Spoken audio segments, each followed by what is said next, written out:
As we all know, union finance commissions are an integral part of India's fiscal federal structure. Since revenue raising powers of the state and local governments are not commensurate to their expenditure responsibilities, the union finance commissions determine transfers and the revenue sharing arrangements between union and state governments, and by that extent, and by extension of states also to local governments. So over the years, finance commissions have been actually quite instrumental in addressing the fiscal needs of the urban local governments, while also driving the reforms for urban governance and municipal finances. So while local governments are a state subject, following the notification of the 73rd and the 74th constitutional amendments in 1993, the Union Finance Commissions have been recommending measures to augment the consolidated fund of states to supplement the resources of panchayats and municipalities. Starting with the 10th Finance Commission, each Finance Commission has been allocating grants in recognition of the status of the urban local governments as the third tier of government.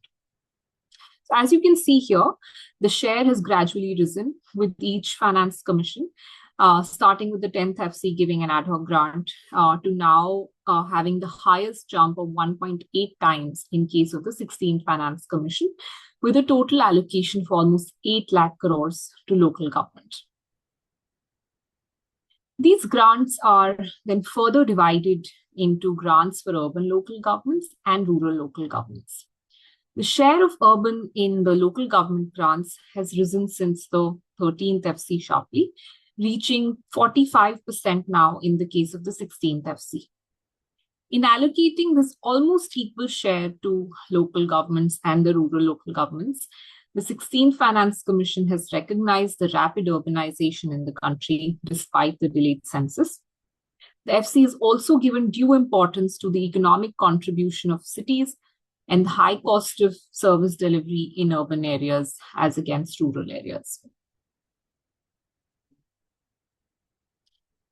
This has resulted in more than doubling of the grants for urban local governments under the 16th FC, with a historic allocation of 3.5 lakh crores.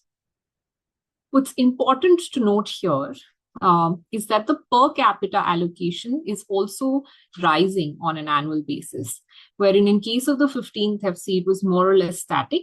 With the 16th FC, we are seeing an increasing share over every year.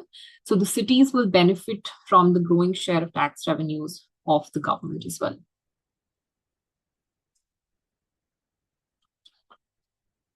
Overall, the urban grants here in the slide, excluding the 2 special grants, which we speak about in some time, are distributed among states further using an allocation formula of 90% weightage to the 2026 projected urban population of the state and 10% weightage to the index of own source revenue.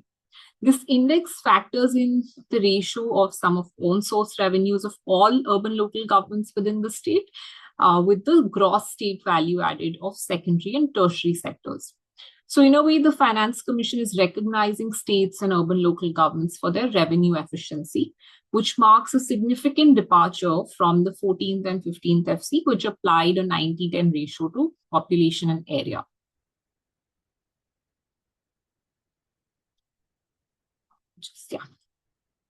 So owing to this new allocation formula that has been introduced by the Finance Commission, states which are actually projected to be more urban, like Kerala and Goa, are seeing an increase in their share of urban grants, as you can see in the table on the right.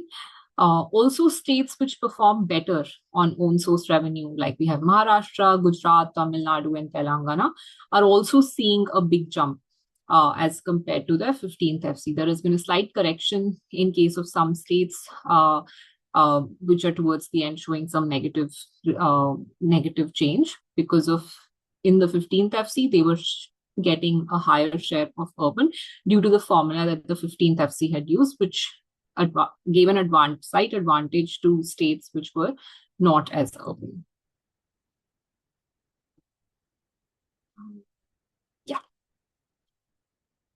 Overall, the urban grants of the 16th Finance Commission fall under 4 types. We have basic grants, which are the highest share of about 65%. Then we have performance grants, special infrastructure component, and urbanization premium. All cities here will get basic and performance grant, irrespective of the type or population of the city. And the two special grants are for specific categories, which we'll cover shortly. So basic grants here form, like I said, the highest share, which are linked to three very basic conditions, which have been retained largely from the 15th Finance Commission eligibility conditions. These are further split into 50-50 ratio between tied and untied grants. So while the tied grants continue to be linked to national priorities of sanitation, solid waste management, and water, like in 15th FC, it's the share of the untied grants which has increased significantly and can be used by ULGs to address their locally identified needs, however, excluding salary and establishment expense. Another interesting caveat that the 16th FC has given is that this not more than 20% of this untied grants should be used on road construction and maintenance, as past utilization records have shown that local governments often end up spending disproportionately on roads and drainage. The second grant component is performance grants, which also are actually untied in nature.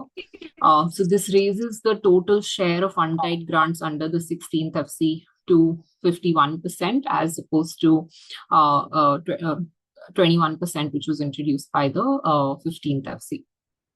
So these performance grants are designed to improve the financial pool available with urban local governments, and these are also split between urban local governments and states in 50-50 ratio. To access these, urban local governments need to show improvement in own source revenues, and states need to ensure that they are transferring a matching grant of minimum 20% of the Union Finance Commission's basic grants to local governments. We've often observed that as the FC grants and allocations from urban have increased over the past few years, many states have gradually reduced their transfers to local governments. So with this condition, the FC has tried to reverse this trend. Then we have the two special grants, which I will not cover so much in detail. Dr. Soumyakanti Ghosh will be speaking shortly. We'll talk more in detail about the innovations as well as the reforms that 16th Finance Commission has introduced. So I'll pause at that and over to you, Merin, to introduce Mr. Ghosh. Thank you, Abula, for setting that out clearly. Now to take this discussion forward, to get the perspective of implementation and urban governance of 16th FC grants, it is my pleasure to invite Ms. D. Tara, Additional Secretary in the Ministry of Housing and Urban Affairs, Government of India. Ms. Tara is an IS officer of the 1995 batch from the Gujarat cadre.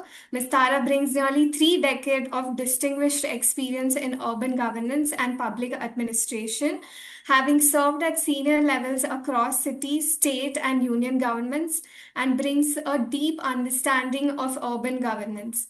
At the ministry, she has played a key role in steering national urban missions, including Amrit 1 and 2, and has been a strong champion of urban finance reforms, including improvements in property tax collection and publication of annual financial statement and launch of city finance. Over the years, we have had the privilege of working with her and the team on some of the key reforms agenda. We look forward to hearing from her on the 16th FC recommendations in line with other initiatives of Mahua, as well as her suggestions for effective implementation of 16th Finance Commission's recommendation. Ma'am, over to you.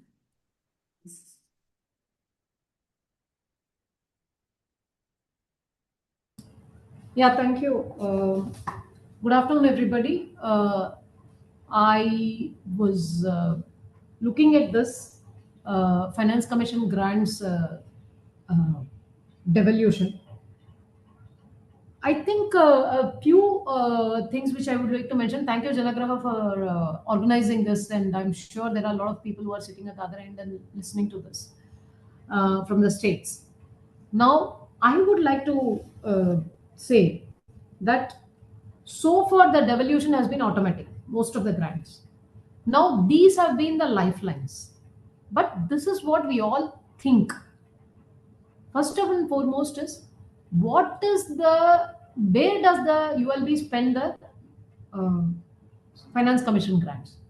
It's in the electricity bills, it's in the this thing. So my thinking is, can we do a clear survey of some of the finance commission grants which have gone to some of these municipalities, especially smaller municipalities, and find out where do they spend and how do they spend. When I say that, people may say, oh, it's not something which is new. No, you, if you go into the detail, you find that they are spending on the energy bills, they are spending on say salaries, they are spending on this thing. So my request is, first of all, we should actually start mapping by aapne paisa, untied grant. Where did you spend? Tied grant also, after achieving that condition, you can spend on whatever you want, right? And how much got devolved to the ULB in reality? Number one. And number two, just to relook at the whole thing, we have to heal the ULB. We have to shake up the ULB to think its own finances in a very different manner. One is finance commission grant is now clear how much is going to accrue to all these five. Instead of saying every year this much will come, can we ask each ULB to make a 5-year financial plan? Because we have 5-year devolution, right? It's clear. 5-year devolution will happen. So now every year there will be some money which will go into this ULB, X ULB, Y ULB. How much is going? Where will they use? So far, whatever they've used. So once we bring in visibility to this arena, maybe we will be able to manage it better. At least broadly, where are they spending and how much they are spending for sanitation, staff payments and energy payments, how much for the water, if at all they are handling water, how much they are spending for other housekeeping items. And 5 years they have, what are they going to do about it? Is it the same pattern they will repeat? Even to so far, the information has been audited annual accounts which are coming to us and we are looking at it. But can we go one step below with the finance officers of the ULBs and actually make an association of them? Actually, why don't we look at a professional association? I'm not talking about registered association. I'm talking about a professional association of these finance officers, so that this vertical, which has been acting as if they are, they are either orphaned or they are not actually accountable, or they are actually in a lot of stress all by themselves, can we look at them as a coherent group to interact with? So why don't we use finance commission grants to formulate a 5-year financial plan for ULBs, even though they're going to spend the grant on housekeeping items only? Which are the items, how much they are spending, what are they doing? Can we have a broad idea? Number one. Number two, how do we make it a small coherent group with whom we can interact? All the finance officers, the person who is responsible. That's the first thing which I had in mind. Now, as far as the finance grants are concerned, what do we want to achieve of the finance? One is, the house should run. Rest, that there is basic minimum. Now, nobody knows what it takes to run a house in terms of money. So I think state should be asked to submit a baseline data of how much money is required for the housekeeping.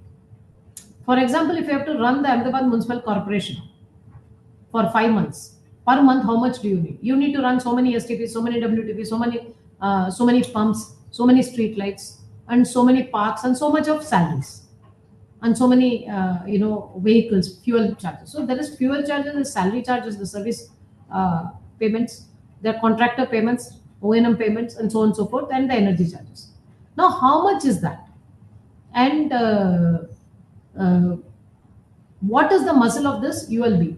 So even today, nobody knows how much is the money required to run a municipality very clearly. In the sense that it is not visible. That's another thing which I want to mention. So first thing I'm saying, let's make a 5-year financial plan. Let us base it on baseline data of how much a municipality spends on their own day-to-day and monthly expenditure, and what are the types of expenditure they incur. Energy, falana, thing. Now, if we do break it up, then we can have a way of how do we use this data further. That's first thing. Second thing is, we do have tied grants. Now, tied grants, the first in 15 Finance Commission, we could say the sanitation and waste water tied grant. we could say, Bhaiya, tell me your projects. And they gave some projects and they gave some progress and we released the money. Now, can we tie it up to not only which project, but what is the time period? They can give 5 projects which are well implemented. Time period, payments done, and capacities. So the conditionalities which can go is at least create islands of efficiency, so that people start looking at gains from the doing projects quickly and thoroughly. So I think one of the things which this time we should sort of scratch the surface is about how do we actually tie the grants really in a tight manner. Otherwise, name of projects will come, we'll still have something coming, and utilization will have. The third thing I would say is there was a municipal shared services center grant. Actually, that couldn't see the light of the day beyond a certain point, but it creates a conversation. In public administration, never the success is in one go. So if you really look at it, now what are the technology? There's some infrastructure grant, special infrastructure grant. Well, I think there are around 14 cities or 22 cities which have been selected there, and they're going to give it. Now, if you are giving 4,000 rupees per capita, 5,000 rupees per capita, what is that you want them to do and demonstrate? These the so-called tier 2 cities, Baroda, Rajkot, I saw some of these names there. What is that they will do? Because this is a special grant. It is not going in regular manner. It is going as a special grant. What is that specially they will do? What will they transform? And how will they align with the reformative process which we ask of? So that is another thing. Then I would also see there is one 10,000 crore for urbanization policy. So one of the things I found is, having a policy is one thing, but implementing it is another. So my request is, policy to banaye, no problem. That is very good for us to speak around in the international arena. In an international arena, when you say policy is made, it gets implemented also. In India, policy can be made, but the implementation, policy is like this. Mahua wants to improve all the city spaces, increase the public realm spaces. I mean, these are very aspirational statements. So can we link it to that 10,000 crore to rural urban policy, where you say your design capacities, which are existing in STPs and WTPs, will be shared with the rural. As against that, rural will give clean water back to the city. Can there be a symbiosis? You give WTP and STP capacity, clean treated water to this thing. So that 10,000 crore urban water grids. Okay, so people can come up, intelligently with the trunk water line jahan bhi hai, wahan ki baat karke we can do that, and let the rural commit that they will provide water from their water bodies which are fresh and clean and not polluted as a source of water security to the city. So city provides the services, technological services, or the water and sewage services to the village or the peri-urban area. It may be a village, it may be a small town. And sewerage, this small town, which is a peri-urban area, will provide the required succor to the city in terms of its environmental infrastructure or a blue-green infrastructure. Or even that's something. Another thing is, some of the tight grants should go to ward level performances. We were thinking of aspirational wards. Today you have wards which are worst. Like koi bhi city le lo, you can say these are the 4 places which are the worst. Okay, worst in terms of service delivery, worst in terms of its planning, worst in. So at least select those 4. We won't call it worst wards. We'll call it aspirational wards. Somebody who couldn't do well and is aspiring. So can we look at improving those wards and give a part of grant tied up with their performance, so that could be reflected. So the finance commission grants policy level theek hai, but I think the grants, when they go tied grants also, tied grants need not ask one solid waste, one liquid waste. Instead they can say, give us ward wise how many playgrounds you will increase. Okay, ward wise how many schools are there and how will you improve all the access to schools. How will you make half a kilometer, 1 kilometer around the school completely a safety oriented zone? Where will people drop people? Where will the people pick up? What will happen? How will you make all the bus depots and train stations, access and exit so easy that people feel welcome to that public transit. And it becomes the most revitalized area by your planning. So all this can be thought of, and all this can be acted. We may not be able to do in all the stations, bus stations, all the metro stations, but we will be able to do in some. And I'm not asking in all cities. I'm saying in million plus cities or small cities. My issue is that of how are we going to articulate what is asked of the cities in a more clear and a manner, so that now the era of just policy statements are over. We need action, we need performance, and it should become literally a performance linked incentive. And the performance is also to be measured well. Some robust system should be there to measure. It is not the paper policies.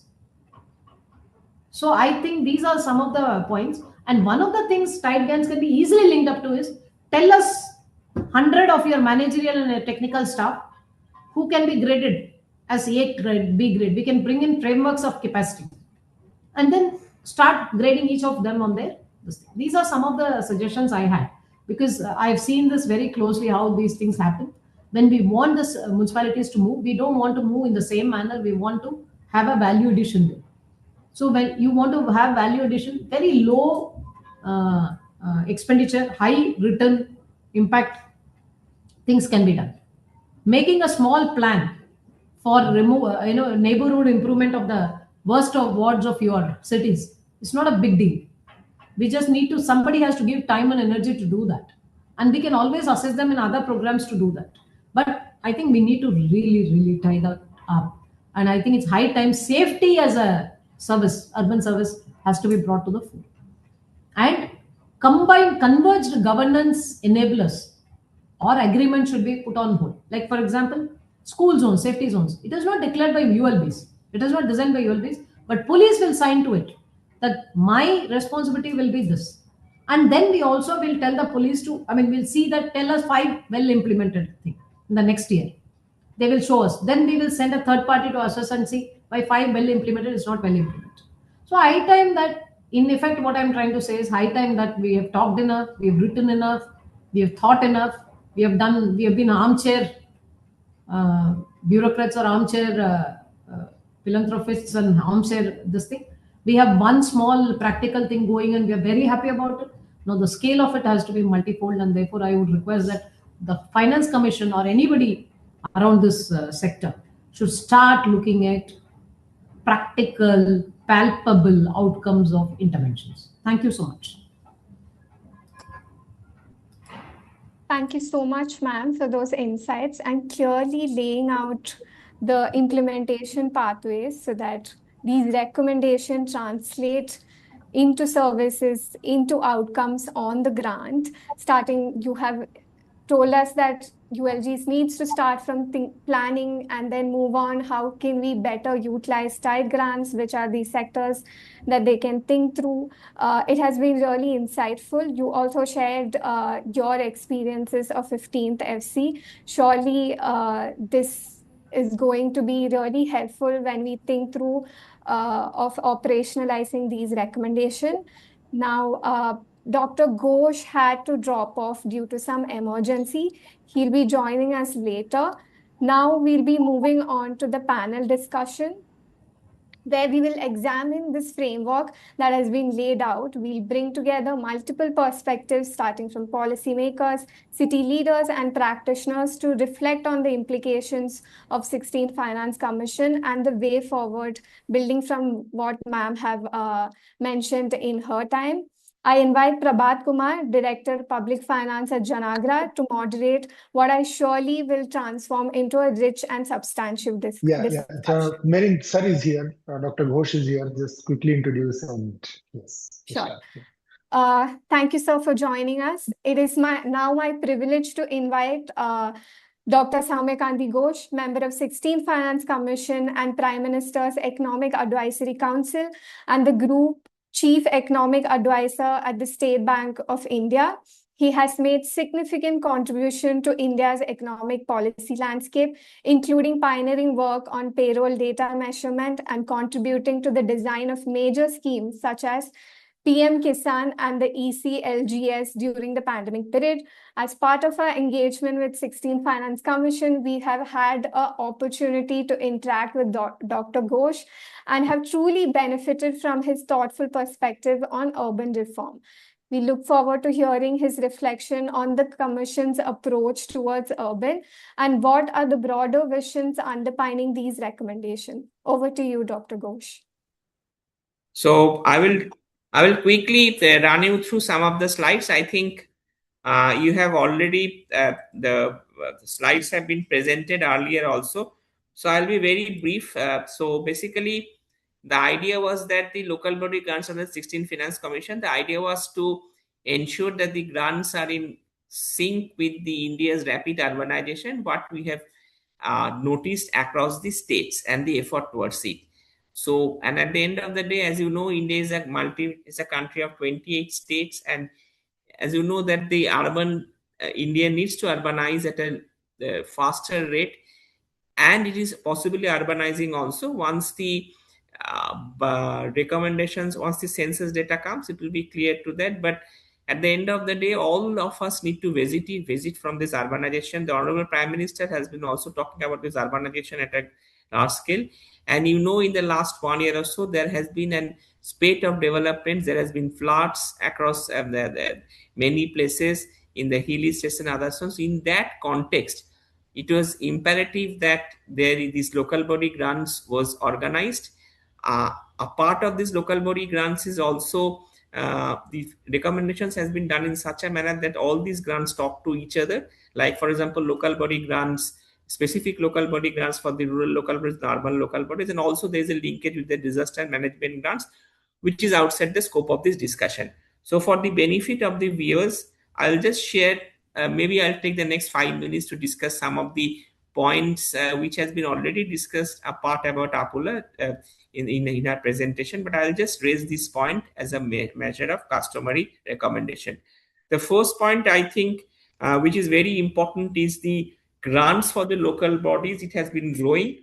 As you can see that the overall grants for the local bodies has moved up from an amount of 5,381 crores to 7,91,493 crores. And the important point to note is that the share of the total grants actually have moved up by a massive 121%. The urban grants share percentage year on increase has been 194%. The rural grants have moved up by 83%. And an important point of consideration is that the percentage share in total of the urban has now moved to 45%. It was earlier 35%. It has now moved to 48%. This is a conscious decision which has been taken because in 2031, the rate of urbanization in India is supposed to be close to 40.73%. So in accordance with that, I think the urban funds has also been pegged at 45%, which is a significant increase from 34% in 15th Finance Commission to 45%. So, and this is nearly double of what that was during the 12th Finance Commission. So all these are in sync with India's rapid urbanization to what we are going to see in the next couple of years. The second point, important point to note, is that if you actually look, and this is a part of our budget report also, if you actually look into the actual versus release funds, sometimes there has been some sort of a gap, and the 15th Finance Commission is still foreseeing. So this number of 62.6 will actually go up. This number could actually get up to 80-85% if the trends are any indication. But the important point to note is that, and that has also been significantly addressed in the report, is that we have ensured that the gap between the recommended and the release fund should actually be kept at a minimum. Because at the end of the day, and as you can see that in the earlier cases, like in the 12th Finance Commission and even in the 13th Finance Commission, the percentage of funds released was as high as a 90 to 95%. But this number somehow has declined during the 14th Finance Commission. The 15th Finance Commission is still a work in progress. The idea is that as much of the fund which has been recommended, almost all the entire fund is released to the rural and the urban areas for their developments. And actually the shortfall has fluctuated more for the urban local bodies, which is between 10 to 37%. So this is something which we were also made cognizant during our visit to the states, and this was addressed during a part of the meeting. This is basically a schematic diagram of how the grants are going to happen. I think this is just, it will take 2 minutes. As you can see that the grants to local bodies will be divided in the ratio of 40 to 60. Then there is 4 entry-level condition. There should be a constitution. The audited accounts will be online available. Timely constitution of the State Finance Commission and formulation of a suitable rural to urban transition policy. So I think these are simple entry-level conditions. Some of the entry-level condition will start from the first year, and the some of this will be start later. So if you look into the rural local bodies and the urban local bodies separately, the rural local bodies, the interstate share, how it is done, the population is 90% and area is 10%. For the urban local bodies, the interstate share is population is 90% and own revenue source scaled by projected urban population is 10%. And so this is basically how the share will be distributed within the rural local bodies across states and the urban local bodies across states. So once we have these aggregate grants, and within urban local bodies, there will be an exclusive urbanization premium of around 10,000 crore, provided that the peri-urban villages are merged into adjoining larger urban local bodies. Overall aggregate grants, basic is 80% weightage, performance is around 20% weightage. Within the basic, the tied is basically 50% and untied is 50%. And within the performance, which is a 20% weightage, the untied fund, basically the criteria will be available. First half will be annual increase of 5% in the OSR of urban local bodies. So I think this is a very minimal recommendations. The idea is that over a point of time, the local bodies generates a little bit of their own resources, if not full, so that they can fund their own activities. And the second criteria is that, second half criteria is that the states also should transfer 20% or above in the addition of the basic and performance components as recommended. The idea is that the states also doesn't hold on to the money and the local bodies also get the funds. And as we have been saying that for the urban local bodies, a portion is also tied for the development of a comprehensive wastewater management system in cities with population less than 4 million but more than 1 million. So overall, and I will show that the proportion of tied components significantly declines. Next slide, if you look into this, sir, the innovations. As I said to you, the Finance Commission, 10,000 crore for urban area development. Basic and performance grants has divided the grants into basic and performance. There is an infrastructure component which is around 56,100 crore for the urban local bodies. And the focus areas, the Commission has also focused on the areas of water management and solid waste management. So basically the Commission has maintained continuity of the 15th Commission recommendation, but at the same point of time has ensured that the focus areas also remains in addition to others on water management and solid waste management. And finally, if I look into this one, the interstate distribution is basically for rural local body grants, as I said to it, Gram Panchayat, Block Panchayat, District Panchayat. And as per SFC recommendation, in the case of absence of SFC, the interstate distribution is that the number of tiers are 3, 80, 10, 10, 2 tiers is 90, 10, and if there is 1 tier, 100, 10. And for the urban local body structures, we have actually created an index of OSR, which will be based on the ratio of the sum of OSR across all urban local bodies within each states. So this is a little bit technical, but this actually is very simple. And the idea is that at the end of the day, the index of OSR is also gets some importance so that the urban local body also starts to think of generating some revenue for the welfare of its people. And the share of a state is set within the 10% of the total ULB grant. There is another condition which I have not written in the budget, is that if you are not able to spend the money, that money could actually go to the other states in that same criteria. So this is something which is basically will incentivize the states to spend the money and also to raise the OSR own state revenue of the state. So I think the condition is very simple, that you have to increase it only by 5% for urban local bodies and 2.5% for rural local bodies. Finally, I think the important point to note is that this is the most important point. And as I said to in the beginning, that there has been always a divergence between the actual and the fund release. There was a lot of issues regarding the tied and the untied component. So what we have done is within the tied component, the 50% of the basic component, which is 80% of the total grants, and 50% of the basic component and entire performance component, which is 20% of the overall grant. So basically, we have made that 60% of the total local body grants will remain untied, while the tied component will remain 40%. So basically 50% of the basic component, which is basically 50% of 80% is 40%, and the entire other component 20% of the performance grant is actually untied. So overall total local body grants 60% is untied and 40% is tied. Earlier the ratio was 40% was untied and 60% was tied. So what we have done is that we have significantly reduced the proportion of the tied fund component so that the gap between the actual and the released fund could significantly narrow down. So basically, this is basically the crux of the presentation, and I would like to end here by saying that the 16th Finance Commission has emphasized that urbanization is going to be the story forward. So we need funds for that. But at the same point of time, it has made all accountables like the states and the center and also the local bodies, all stakeholders in this journey of India's urbanization. That's why the share of the tied component fund has gone down. The share of there is some element of an responsibility on the fund of the urban local bodies in generating their own source of revenue. And also the fact is that there are basically simple entry-level conditions has been put in terms of elections and other things. And there is a rural urban migration policy which will kick in after the second year.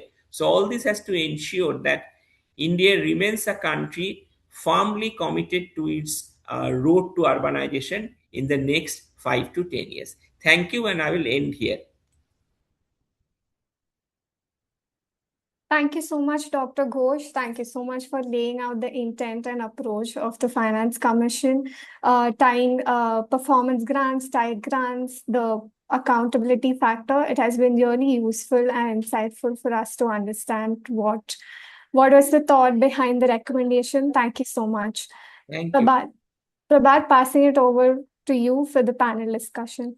Thank you. Thank you. Thank you, Mary. Thank you, Dr. Ghosh, for such an insightful presentation and sharing the thought process behind all the recommendations and what has been the approach of the 16th Finance Commission.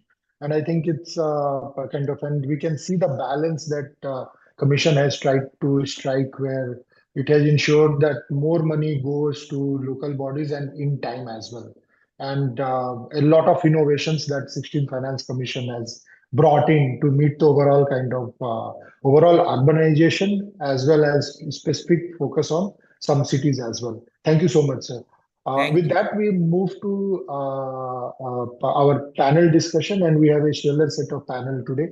I will just introduce the panel, and then we will get started with the questions. So we have Mr. S.M. Vijayanand, former Chief Secretary, Government of Kerala, and Chairperson of 6th State Finance Commission as well. Sir has a illustrious long career, and we have been beneficiary of guidance and knowledge. And Sir has also been advising us at Janaagraha, is on advisory board as well, and also one of the very strong advocate for decentralization and strengthen local government.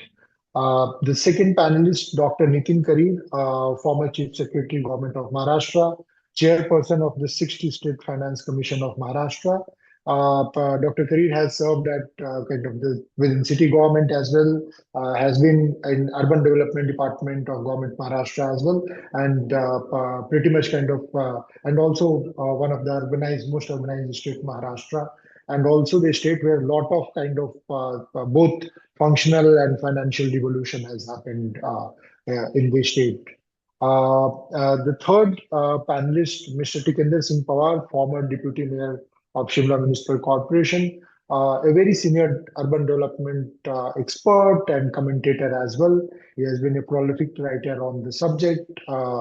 Also member of recent Kerala Urban Policy Commission. The report of the commission has been kind of come out recently.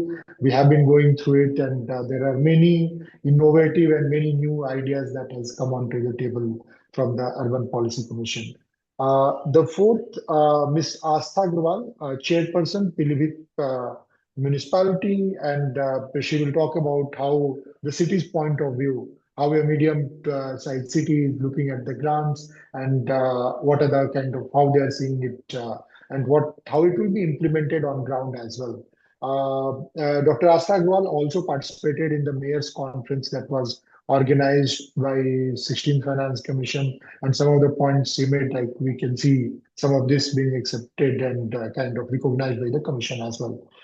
Last but not least, Ms. Awani Kapoor, founder director of ResGov, and she has been kind of a public finance professional over years and work significantly on state capacities, tracking of finances, looking at the outcomes, and also working on kind of looking at the budgets, allocations, and recently her organization have been coming up with budget briefs and the scheme analysis as well, looking at what's happening in different schemes, what are the expenditures, going behind the numbers.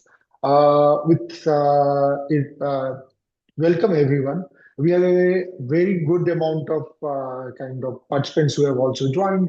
We have more than 1,200 participants, and this shows the kind of the interest in the subject and also interest in cities. We have many representatives from the cities as well, and the cities are looking forward to this 16th Finance Commission grants.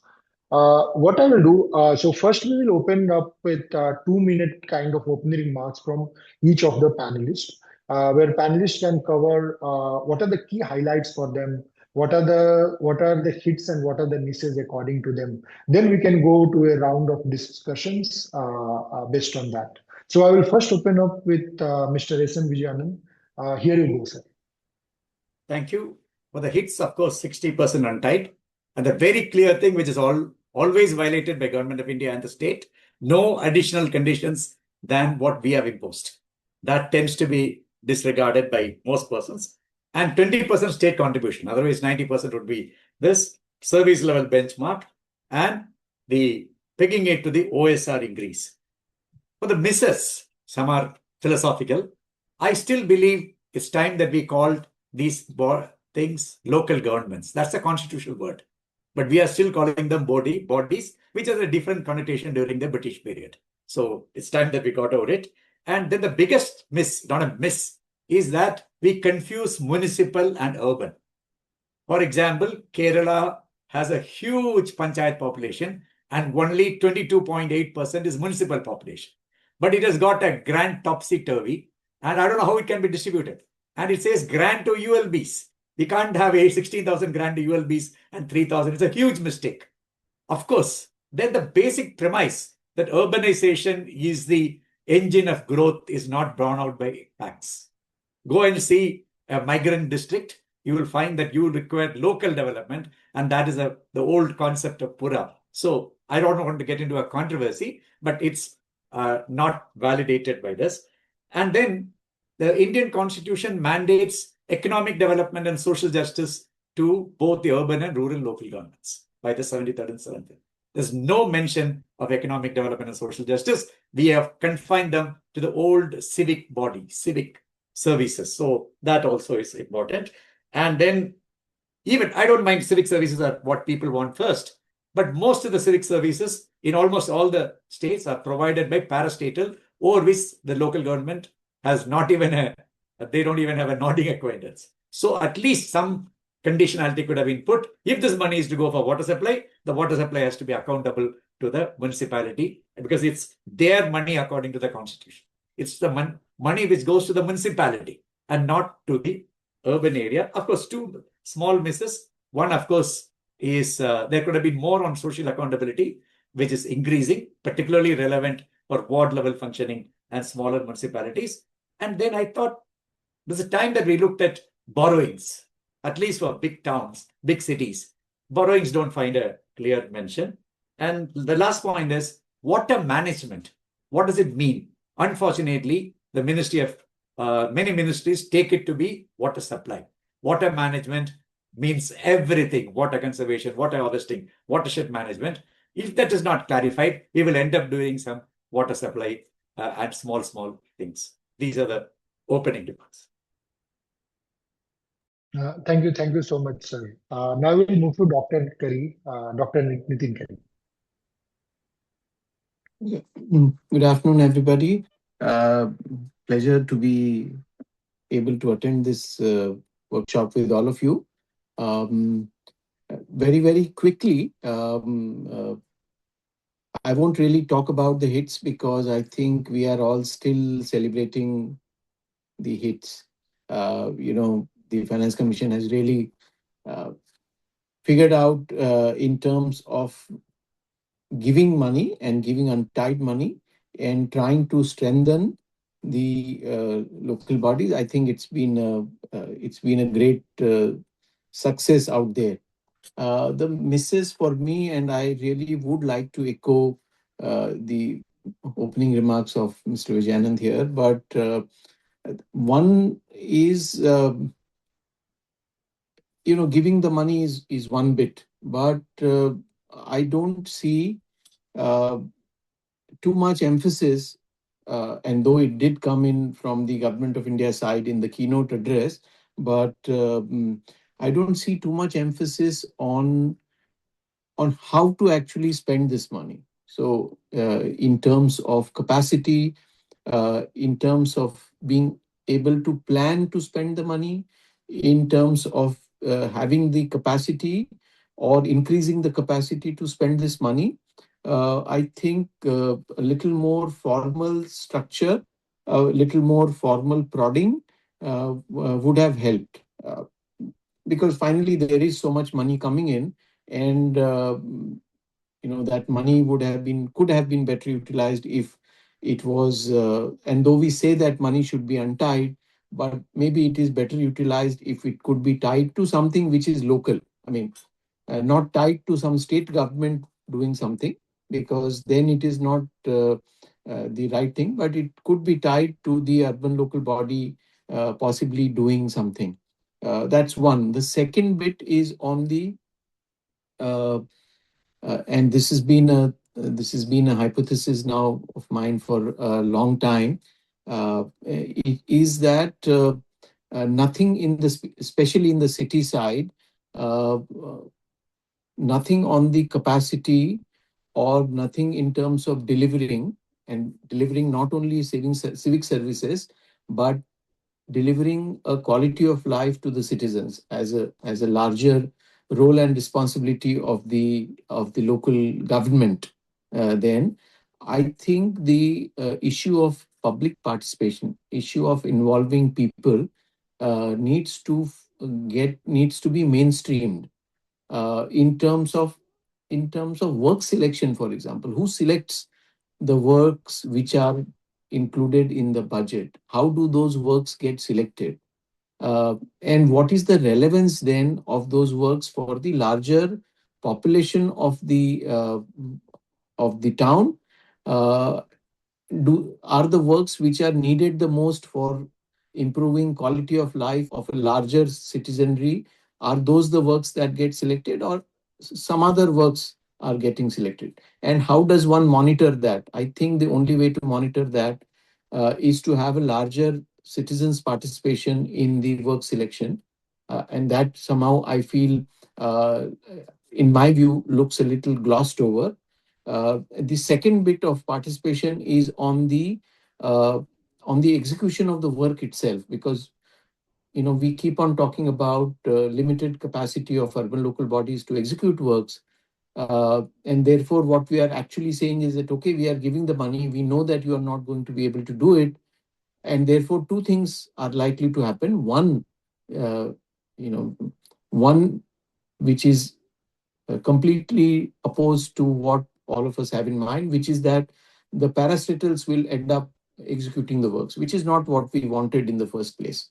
So that, or the second thing is that the work will get executed by an agency which does not have the capacity, and therefore work of a poor quality may get executed. So the only way out here is to have a framework of social audit built in, and getting people involved uh, in tracking the work, in seeing, in looking at work quality. And there are obviously simpler ways of how this platform can be built.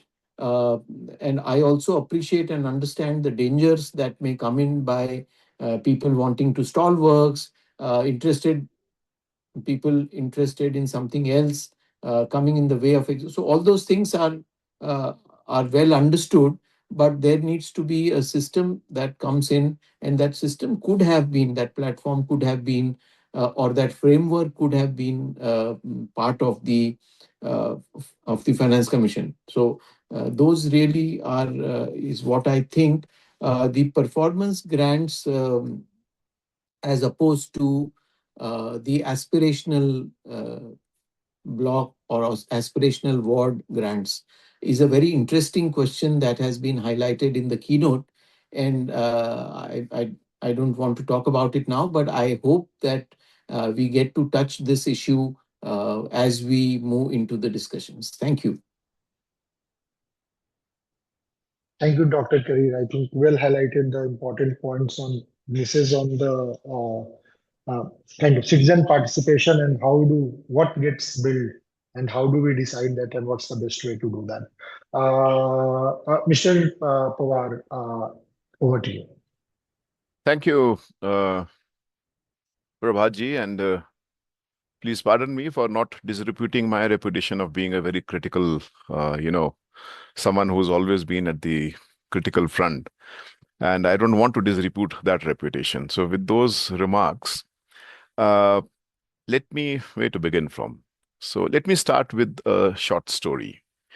And this story comes from my activist days when I was the president of the state peasant movement in Himachal Pradesh, Kisan Sabha it was called. And we were fighting in the Satluj Basin. And there was this halwai. I'm sure everyone knows who a halwai is. Halwai is basically the one who prepares sweets. Like we have Lovely Sweets, who's the member of parliament now. And we had a fight with this Thisu halwai. His name was Thisu halwai, because he used to buy milk at the rate of 12 rupees or 15 rupees liter. And he would never measure with the measuring weight. He would put his foot on and he would say, my foot is going to decide what is going to be the weight of the milk. And the poor farmers and poor milk producers would always get cheated. And actually, the 16th Finance Commission has done something very similar to that. Cities, I mean, this whole obsession of own source revenue, not realizing that cities are the major contributors of revenue to the government of India. 90% of government revenue comes from the cities, and then still the 16th Finance, and we met, by the way, Mr. Janaagraha, and we tried to prevail on him, asking him to please, for heaven's sake, move out and bring in a complete departure from this whole paranoia of that own source revenue. What is their own source revenue? If after the introduction of GST, the own source revenue, the so-called own source revenue loss takes to the tune of 20% across India. So every money that is generated from the cities, your income tax, your GST, all this is own source revenue. So I think this whole nomenclature needs to be completely articulated and a new architecture is to be born. And therefore, I am reminded of the Thisu halwai, who's never prepared to give what is due to the cities. And I think it is this framework in which I would like to build maybe initial remarks. And what a disappointment, to be very honest, Dr. Prabhat. And why I say it's what a disappointment? Because the money that has been spent, that has been devolved, it's not a huge money. This is exactly what the 15th Finance Commission, when I saw the memorandum that was submitted by the Ministry of Housing Affairs, they were asking some 4 lakh crore rupees, in the 15th Finance Commission. And if you see the GDP numbers and so the percentage of GDP, it's actually a figure 0.16 to 0.15. So there was a 200 lakh crore was the GDP when the 15th Finance Commission was rolling on, and now it's more than 400 lakh crore rupees. So if you see the total devolution, it's actually not much. It's not, And if you calculate some 3.5 lakh crore rupees into 5 years, 75,000 crore rupees is what you get every year, is peanuts, to be very honest. So that's the first framework I would like to use. And if you see why I'm completely, I'm aghast by this whole nomenclature. Interestingly, the 16th Finance Commission in the last page has also given the GSVA figures. There are enough, the GSVA coming from the secondary and the tertiary sectors. So cities are contributing phenomenally high. And then you start taking a position that your own source revenue ratio with the GSVA. I mean, what is this we are talking about? You have completely handed over the entire revenue base. And I'll come to that in the end if I get time. What could have been the taxation ways and procedures in which you could have really enhanced the capacities of the cities. So that's let me park the first point here. The second point is, and I've gone through the memorandum that was submitted by the union government, this whole push for capital intensive technology. So 50% of the money is going to go for the capex. That's one. And we've seen where the capex is being spent. Go by the last budgets, the 5-year budgets of the Ministry of Housing Affairs. I mean, look, where is the money going? Of the 80,000 crore or the 90,000 crore, 35% of the budget is going to the metro rail. Is metro rail one of the desired drivers for urbanization? And unfortunately, the 16th Finance Commission has also gone. And if you visit cities like Bhopal, visit cities like, some of maybe Nagpur or Lucknow, where there's no one traveling on the metro. And I was standing across that metro, 2 hours, there was no metro running. And I was told because there are no people in the metro. So, and unfortunately, we have not been able to move away from that. That's the second or third part. The fourth part, if you just allow me, is also the figures. There are no real figures. 2011, some figures they pick from here, some figures they pick from there. So in this background, if you see, we have the World Urbanization Report. Now, Professor Prabhat, we always thought in Delhi NCR is city number 1 in population in the country, and city number 2 is Mumbai. The World Urbanization Report has said, no, it's Calcutta that's coming up at city number 2.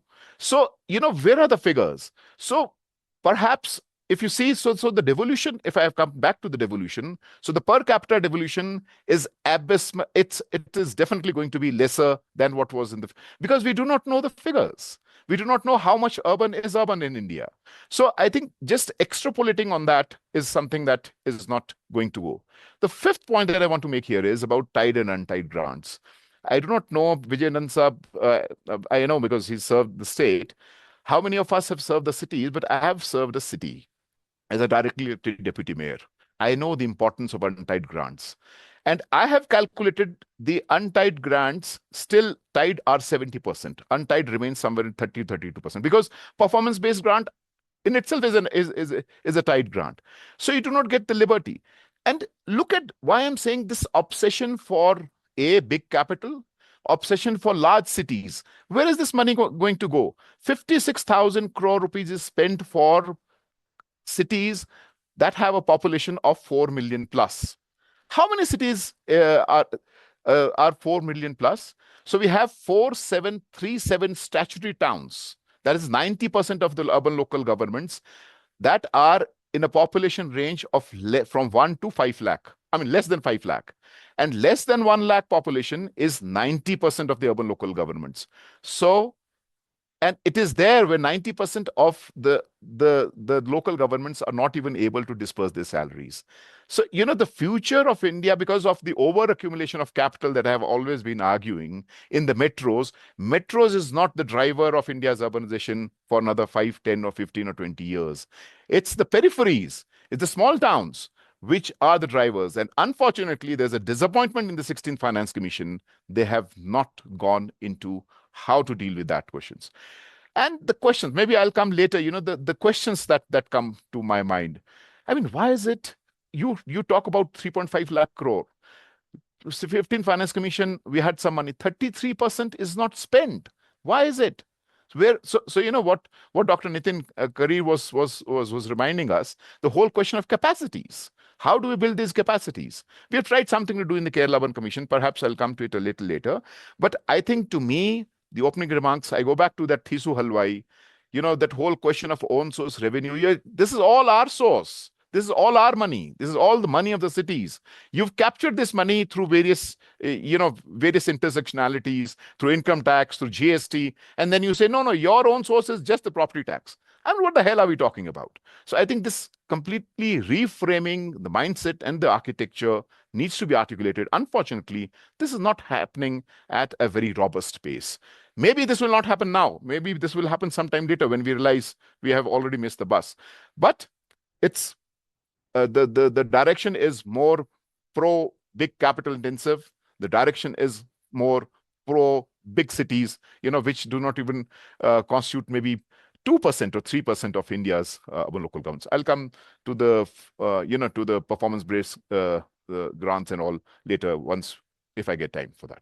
Thank you. Thank you, Mr. Panwar, for the thought-provoking questions and also kind of challenging the role and also what big cities do and what is the kind of the importance of the small cities as well. Over to you, Dr. Astha Agarwal.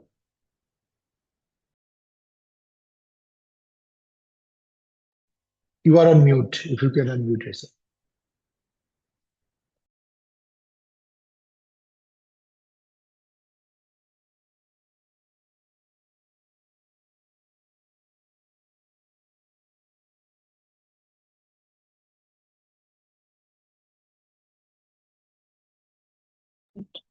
Hello? Yes, you are audible.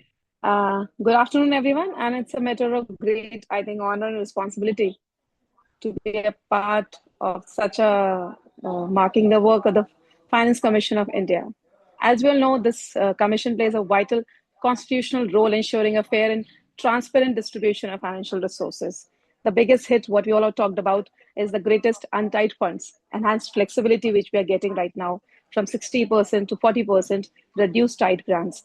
I think this is going to improve the local prioritization and responsiveness, and especially the operations and maintenance. I tell you an incident. I'm from a small place called Pilibhit, where the tiger is very famous, Chuka Tiger Reserve. So here, the FSTP plant has been constructed in 2021 on the river banks. My city is prone to flood because it is surrounded by Khakra and Deva Nadi. We have 35 lakes within the city. So this city is very prone to floods. Now this FSTP plant has been constructed on the banks of the river, and during the floods, whole the FSTP plant was damaged. Now we want to recover it, but we don't have substantial amount of funds to recover it. We tried it to take the funds from the tied grants to again build the boundary wall with pitching and all, so that our FSTP plant could work. But we are bound to use the tied grants for the maintenance and operations of that particular FSTP plant. Now again, year by year, every time our ranking will go down because our FSTP plant is not working. So I think this is the most important or biggest miss. It should be on the sheer wisdom of the board of that particular area to decide whether certain percentage of that particular tied grant can be used somewhere else. See, we live in an India where we have a diverse climatic conditions, the diverse flora and fauna everywhere. Pilibhit is a city surrounded by agricultural areas, full of tigers, so we can preserve that climatic conditions and environment. I don't want any kind of concrete construction in my cities in the name of development. I want development that we can enhance the tourism of Pilibhit. We can enhance the flora and fauna of this Pilibhit. We can save the environment. So I think the decision to use that particular tied grants should be left on the board, I think, on the sheer wisdom of the board members to decide what is actually required for the development of the city. As Mr. Panwar said, the small towns are the drivers. I truly believe that. The population of my city is around 1.5. And in small cities, people are very much connected to each other. अभी किसी के यहाँ पानी नहीं आता है ना, they call me, Astha, यार पानी नहीं आ रहा. This is how we are working over here. If I walk into any of the lanes or anybody's house, and they will tell you कि मैम यहाँ से पानी लीक करता है, यहाँ पे नाली बनवा दीजिए. They have small issues. They don't have big problems. They have small issues. And since this particular city is very prone to floods, so we want a better drainage system, which we don't have in our city. So there are many small problems which can be curated through these tide funds. But we are bound to use that because we don't need rain harvesting systems in Pilibhit. We already have a lot of water. 20 feet पे हमारे यहाँ पानी मिलता है. We don't want rain harvesting. So how can we utilize these tide grants should be on the interest or the development or the betterment of the cities, keeping in mind everything, the climatic conditions, the environmental conditions, the workplace, the revenue, what kind of, we have a lot of rice fields and flour mill plants over in Pilibhit. It is surrounded by an agricultural area. So it is very important then how we can decide for to use these tide grants for the development of the cities. And the biggest miss, what I notice, is the risk of the uneven gains, because the stronger cities may benefit again more from the performance incentives, widening intercity disparities, and not the smaller cities. So I think, but still, since there is a flexibility now from 60% to 40% in the reducing tide grants, so I think it will work better for the smaller cities now. Thank you. Thank you, Dr. Agarwal, for a brief comment. Ms. Kapoor. Thank you so much, Prabhat. And it's a testimony to a good panel discussion that everyone has very passionate and sometimes contradictory views as well. So that's really excellent. I won't repeat what many people said. I think there were many positives in my mind. And while I agree with Mr. Panwarji that of course, the scale is not as much as it should be. But I do think that it's a good starting point, at least. As in, if you look at many of the developing nations, as a proportion of GDP, how much local governments are getting, we are very far behind. But at least it's it's a step in the right directions. The untied nature, I think, was also something that I was very keen on. We had done a study many years ago, even with the 14th Finance Commission, when there was attempts to give untied money. There was ways in which it was ring-fenced back by providing certain conditional criteria. And I think here it was great that it's remained untied, and also even within the tide grants, there is some flexibility between water and sanitation as well. So I think in the 15th Finance Commission, there was the grant had to be equally split between water and sanitation. And as Dr. Agarwal just said, that every area has its own particular requirements. And so it's important to allow ULGs to kind of spend according to their needs. I also think that the recommendation that urban data platform capabilities be used to support in account preparation. I think that's been a sore point. I feel like every Finance Commission report that you read keeps talking about the lack of standardized accounting systems, despite having platforms, including the platform that the City Finance platform. And I think that's definitely an important step in the right direction in terms of standardization, which can help in comparisons. In terms of misses, without repeating what others have said, I think I have to say the point that Vijay Anandji also made, which is I'm hoping one day we'll have reports that talk about local governments, not local bodies. But I think one thing that I was a bit confused about is the fact that, and again, every successive Finance Commission report talks about state Finance Commission systems being fragile. The 16th FC also relies on them, but doesn't really fix them. And in fact, they've recommended that the constitutional amendment, and I feel like one shouldn't give up yet. There are examples of 16th of state finance commissions doing a really important job. So again, you can't have a broad brush stroke across all SFCs. The other area that I think I know we're not focusing so much on the urbanization premium part, but that's something that's been interesting for us. And I think while it's important, I do think the scale again is limited, the amount of money that's going. And here in this case, you're choosing to use census 2011 population as opposed to census 2026. So in per capita terms, it is really little amount. But I do fear that it may result in upgradation of villages into so the idea is that ULG is having 1 lakh plus populations, and so large ULGs merging rural areas into large ULGs. But what about villages and Nagar Panchayat? So again, the same point that Parvatji made about the smaller areas often get missed out, and we've seen that there is this kind of speed up of reclassification as urban, and I worry that it could lead to like some amount of incentive in that area. I think there are policies like the Rajasthan draft policy, which also says that a notification can be issued and be valid for 10 years, during which urban schemes can be extended to rural areas even before you are formally constituted into an urban area.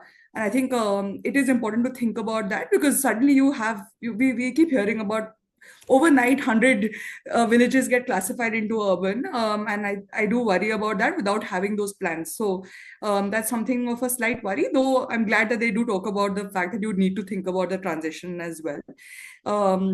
It got me thinking when Vijayanand ji, you spoke about the municipal bond market, and I think that's an interesting area. I think that's something that should be discussed more, and as in, I think the RBI report also talked about the fact that it's still, while ULGs are entitled to it, there's a lot of it hasn't picked up to the extent that it should, and the union budget does incentivize large municipal bond issuances.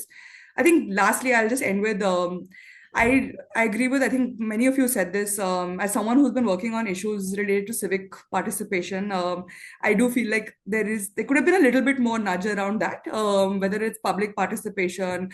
I know Shrikant uses this word a lot, of radical transparency.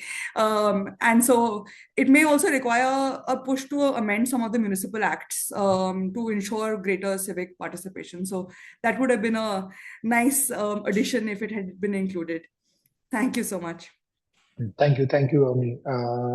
I think, non-inclusion of bit or not focus on the citizen participation, or at least a nudge towards that, is definitely a kind of a miss for me as well. So I think I will quickly jump to Vijayanand sir, and I think where Avni started on the state finance commissions, and sir, the suggestion of commission to amend the Article 280 on the State Finance Commission, how do you see that? And respectively, I think over the post recommendation of 15th Finance Commission on SFCs, we see many states constituting SFCs regularly. Right now, we are in SFC season as well, where Dr. Karir itself has kind of, the commission has submitted the report, or might be in the process of submission of report. Karnataka has done it, Odisha has done it. Many states, even Kerala, the interim report is out. So many state finance commissions are forming. And so if a finance commission is suggesting that there is a need to amend the kind of the clause itself, so what that could lead to, would that lead to kind of dilution of the state finance commission itself, or the recommendation? The recommendation that finance commission should be constituted, now a little more clearer, recommendations laid within 6 months. I think that conditionality is much better than amending, which means you don't have to have a constitute this thing. And the quality of SFCs are also varied. I'm not saying good or bad. So there is need for capacity building of SFCs, probably an institution. Unfortunately, they asked Niti Aayog, which cannot do a study on SFC because they're not into it. Probably NIPFP, along with NARD, could do a good study on SFCs and come out with a technical manual for SFCs. I've interacted with many finance commissions, formally, informally. They're groping in the dark and beating about the bush on how exactly to arrange, what should be the kind of thing. So I think a manual would be very useful. Janaagraha can take lead. NIPFP can, even without Government of India initiating, could be done. But that condition is deadly. You need SFCs of the level of UFCs. Only then this decentralized finance will take place. So otherwise, it can't be a vague reporting. You want my answer only on this, isn't it? Yeah. So just a follow-up question on the own source revenue, the change of the formula itself.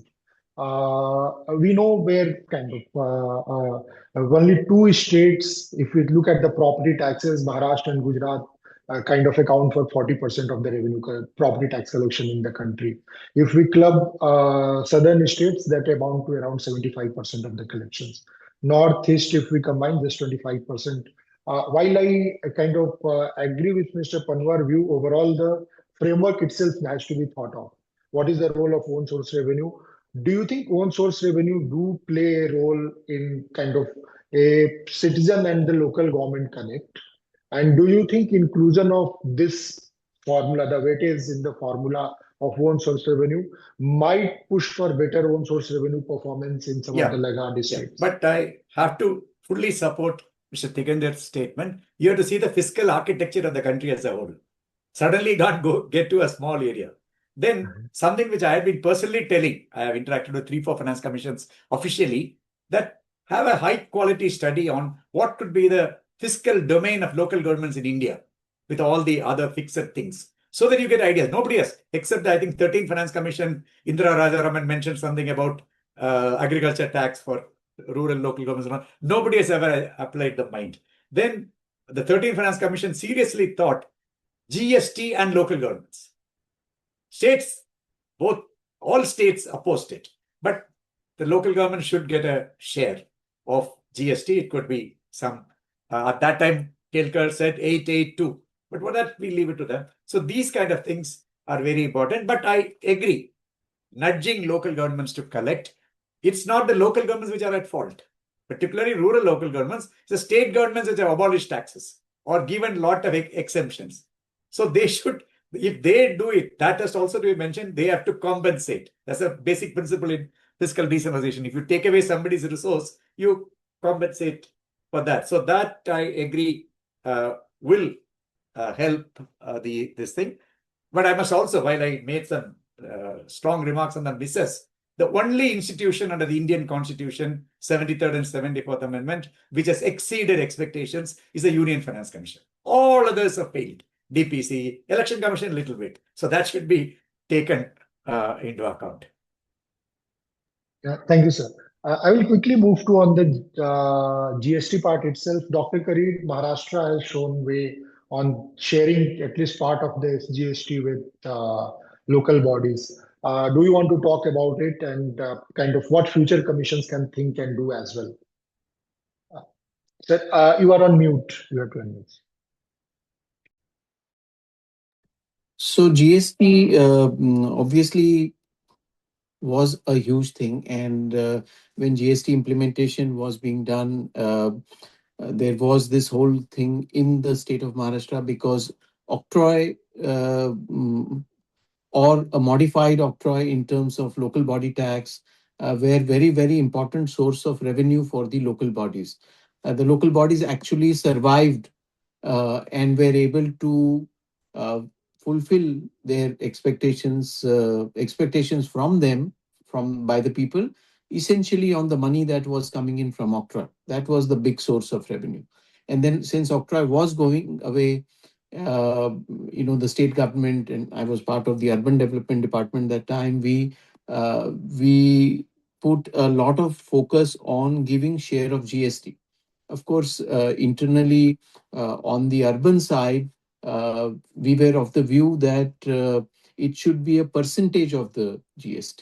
I mean, like a fixed percentage of the GST collected. What actually happened in Maharashtra is that the state government said that whatever was the collection in the previous years and the last 5 years average type of thing, and the what is the growth rate of that, and so if it is 8%, so then now all urban local bodies, and this is essentially the municipal corporations, not the municipal councils, the municipal corporations get a money which is based on the baseline, which was the year GST came in, with an 8% increase every year. Now, just look at it. GST has been growing.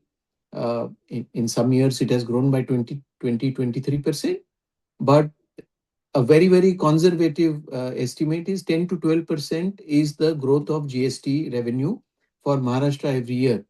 But the urban local bodies are getting at 8% only. So we were of the view in the State Finance Commission that we would like to revisit this issue, and the state government indicated to us that they would sort of refer this question to us. And then there were some delays, elections coming up and stuff like that.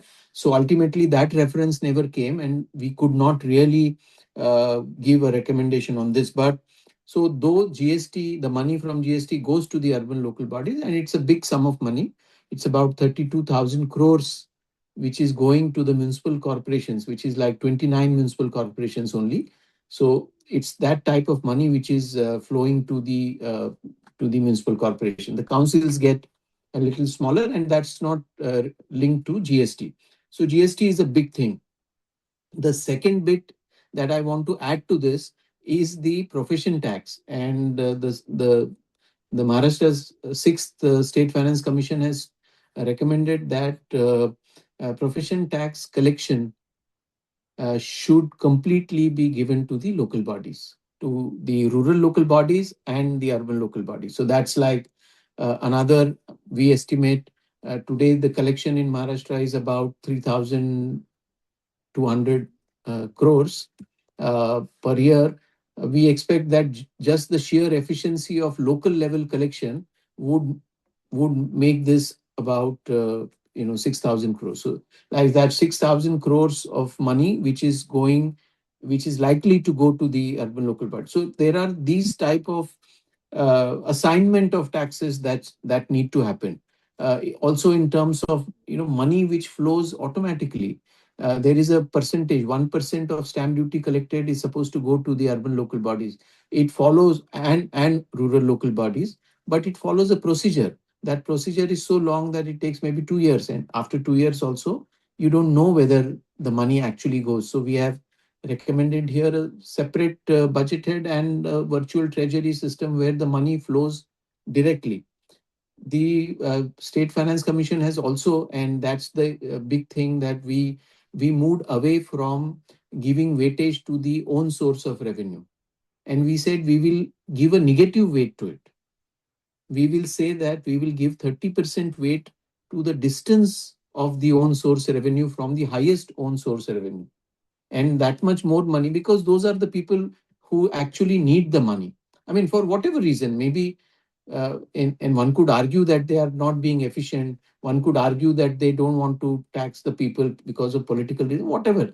But there are inherent limitations that we need to understand. I am just going to make one last point here, which is on the property tax, though, because I feel it's an important point.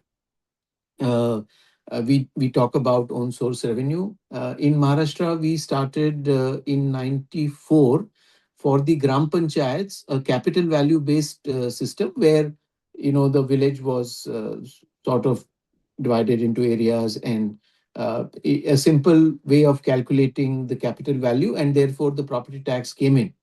And we really thought that this was a great system going. I thought, okay, let me not say we. I thought it was a great system going, and I used to talk about it quite a lot. Used to take a lot of credit for it. And then Swamitwa sort of came in, and we did a drone survey, and very significant findings of, at least in Maharashtra, and I don't know about the other states, but since in Maharashtra I was monitoring it when I was still part of the government in revenue department, though the number of properties has grown only by 20%. And in mostly it's not even 20%. 20% is the higher number I have taken. So the number of properties being assessed in the Gram Panchayat has grown not more than 20%, but the overall demand has increased by almost 100%, because the area under the properties has been now absolutely clearly and transparently calculated, and that area has increased substantially, because it is what it is. It's a matter of fact. It's what is actually surveyed, and nobody can say no to that, because that is, that document is giving you the title to that piece of land also. So people are in a way happy to pay the tax because they are getting title to that land, which they can then capitalize. So I think this has a huge bearing for us on the urban local body side, for two things. One, the movement to capital value as a mandatory, and the State Finance Commission has said that for the urban local bodies, funds will go only if they move to capital value system within a fixed period of time. I mean, let's say 1 year, 2 year, 3 year, depending on the category of city, but they need to move towards the capital value system. Not only that, an equivalent of Samito, which is the Nakshatra type of scheme that the government of India has started, is what to very rapid areas so that the number of properties gets clearly delineated, the boundaries of those properties gets delineated, people get their title to that property, and the local bodies get tax, property tax. So that's, I think, the really last bit is on that condition which the UFC has said that they do not wish to take recommendations from the SFCs. I think that's something that needs to be opposed by the states in a big way, because though there are issues about SFCs being formed and the type of suggestions that SFCs can give and things like that, but unless and if the 15th Finance Commission could go that extra mile to say that SFC creation was a mandatory condition, if that has become a mandatory condition to receive grants, which means SFCs will be formed. So this Finance Commission could have gone that little extra thing and said that, okay, it has to be formed within this time, and the report has to come within this time. And the next Finance Commission, 1 year before their report is to be submitted, shall discuss with the state finance commissions then existing. Now, if that had happened, because we are talking about unconditional grants, but those are unconditional so far as Government of India is concerned. The state government is imposing conditions which nobody is talking about. Not only conditions, that conditions is just one bit. There are deductions that happen. I mean, the money which is supposed to go to the Gram Panchayat, if it is deducted because the Gram Panchayat at some point of time has not paid some dues to the irrigation department, and when you talk to the Gram Panchayat, the Gram Panchayat says, but the irrigation department has not paid my property tax. Now, there has to be, these issues need to get resolved, and these issues are local issues which the SFCs are better aware of, and therefore there is a greater role for SFCs, I think, rather than saying that UFC will not take their recommendations. I think UFCs would have been better off if the UFC had mandated that we shall, and we want to take those recommendations. So that's my last video. Thank you. Thank you, Dr. Kareem. I think I will quickly jump on the looking at the own source revenue condition itself. Dr. Asta, if we think about to access the performance grant, you need to increase your own source revenue by 5% annually. How confident are you, and do you think it's achievable? And what other things kind of can be done, and what you are looking to do to achieve that condition? And I think some short response, because I quickly want to move to a lot of questions have been raised on how does money translate into outcomes? So if you can also cover that, how do you plan if money has increased? How do you plan to make sure that this money results into better quality of life? So if you can combine these two questions, that would be great. Okay.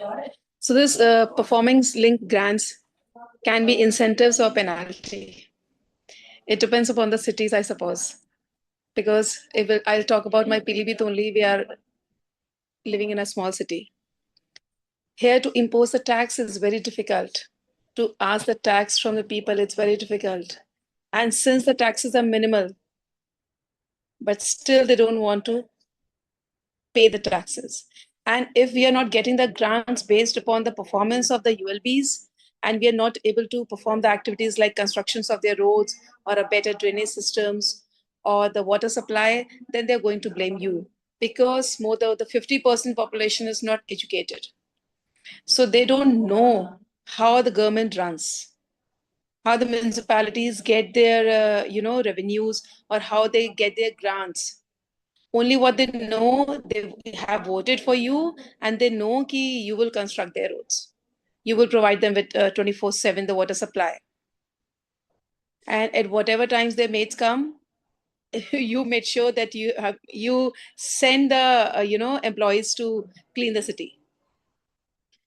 It doesn't depend upon what's the timings, how the municipality runs. What I have noticed, in the previous years when I was not the elected chairperson over here, all the tied grants, all the untied grants were not used at all, because there were no planning system how to utilize that.